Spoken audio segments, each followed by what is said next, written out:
Living in a van might sound crazy, but I can tell you firsthand that it has given me a sense of peace and groundedness that I never found in a house or in an apartment or any other way of living. I'm Lori, and let's dive deeper into that. Welcome to my little kitchen. It is 4 feet long by 2 feet wide, and I absolutely love it.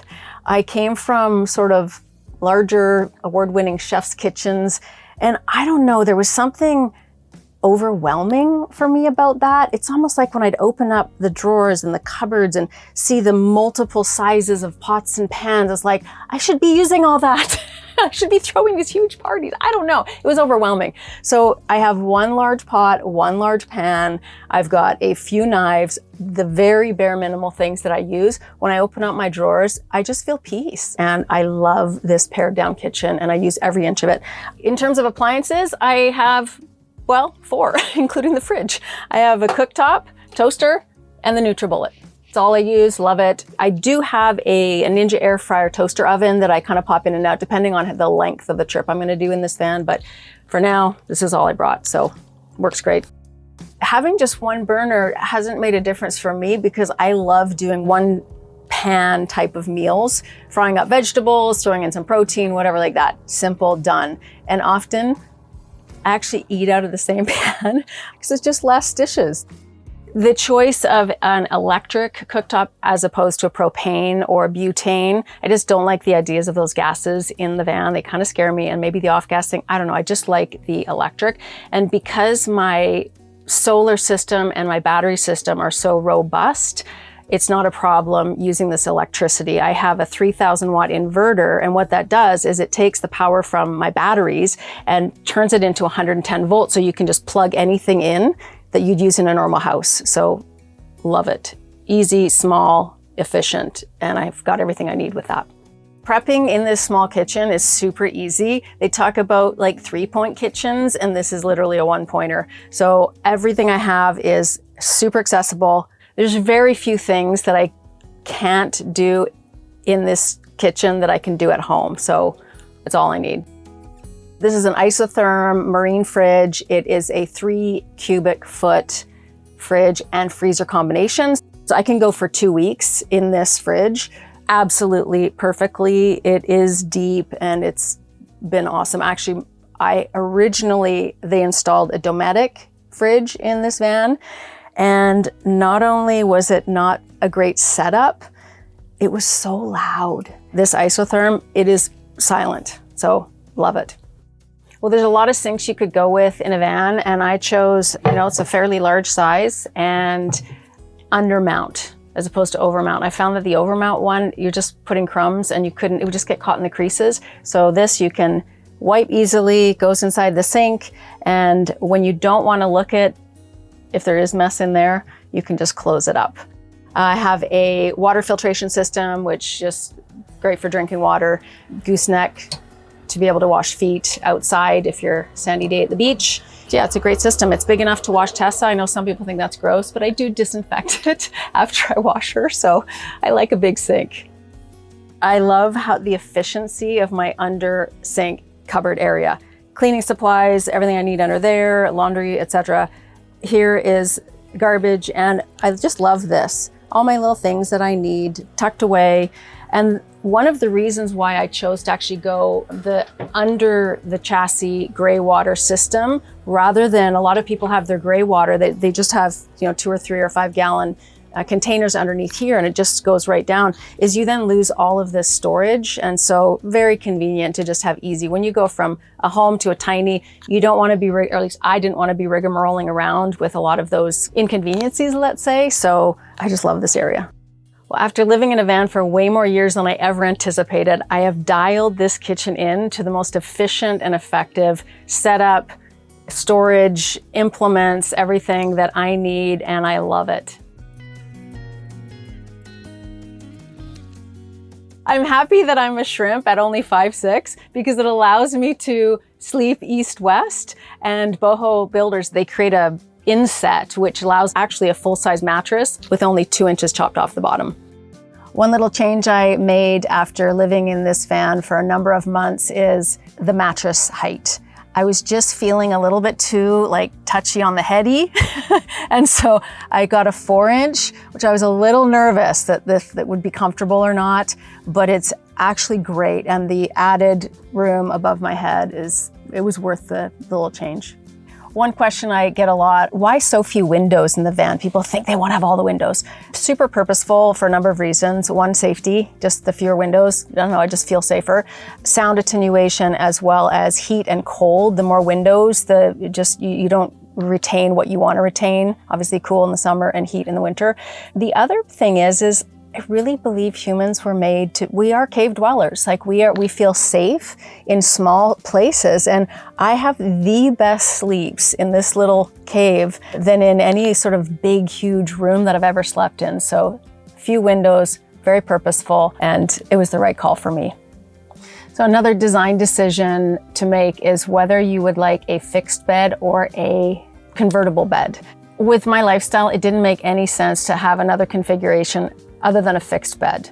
This is raised. It gives me a ton of room underneath for a garage. It fits my bike, my stand-up paddleboard, gear for hiking, Tessa's gear. I love it. It's tucked away underneath. And I did not want to rigmarole with opening and closing a bed every night. That just felt like a bit of a nightmare. Now, for some people, their lifestyle, they need that. But mine, this is what I needed. When I'm up in the bed, this is like the no work zone. So when I'm up here, I'm reading scripture, I'm in prayer, I'm reading a book, snuggling with her, and just chilling and being. And during the day, I transition to my desk or the stand-up area, and that's where I do the majority of my work. I just love sitting at this desk. I have the view, and I have my scripture, or I have my work. Whatever it is I'm focused on, that's all. I noticed in my office at real life, home, house life, whatever you want to call it, there was just so many distractions. And I sit down to pray or to read or and it just like my brain, I don't know if it's my brain or I think a lot of us are dopamine dependent. We're just all like sparkly things, distractions. There are no distractions here. I love this area. It scooches right into me if I want to be close, I want a little space. This Lagoon table has been fantastic. It's not big, but I'm not a big person, so I don't need a bunch of space. I just love tucking myself in here. If I want a little privacy, if I'm parked somewhere, just scooch that out. And like, it's weird, but I love this little desk. I don't know if van life changed me really, but it had me realize who I actually am. And so there was this deep inquiry of why were parts of my life not feeling peaceful? And I think I was outside of like my truth. And when I look at right from when I was 16 and my gap year, went and sort of nomaded around Europe, and my favorite adventures have been motorcycling around the States and Canada and Mexico and Europe. And this, like traveling, seeing new sights and new adventures, like it does something to me. And that was sort of dampened down, or I just didn't realize it as much. And it is so crystal clear to me. That's why I pivoted from having to find or wanting to find a piece of land to, I don't want to be tied down to a piece of land. I have my place in Vancouver that I use and go and support my parents and see my friends, and I have my life up there. But this lifestyle it's like who I truly am. And that I discovered in these last 3+ years. Originally, I was a bit nervous going out in a van by myself. So I did a full stealth outside, no ladders, no nothing hanging off my van. After 3 years, I realized I never felt unsafe. There's maybe 2 occasions where I just had a sense, so I drove away. But other than that, I feel very secure in here. It does lock. I have a dog who will alert me if somebody's snooping around, and I do have a couple protections. And then, as a little hack, you can put men's large shoes out your door, and that will alert people that maybe you're not just a single female in the van. So if you're trying to do this or thinking you might want to do this adventure as a woman and you're a touch afraid, I would say just step out. And when we step out in courage, we realize what we're made of, and we realize that there's this whole incredible world out there that you deserve to experience as well. When living in a van, you want to make sure your daily experience isn't super cumbersome. So I designed the closet to be high enough that I could hang things without having to bend down, and also so that your sleeves aren't dangling on the floor. So that was the height reason. It has ample room for shoes. I love this design of the cubby hole for the blackout blinds. It's tall enough for the really large ones that go on the front windshield, but also for all the littler ones.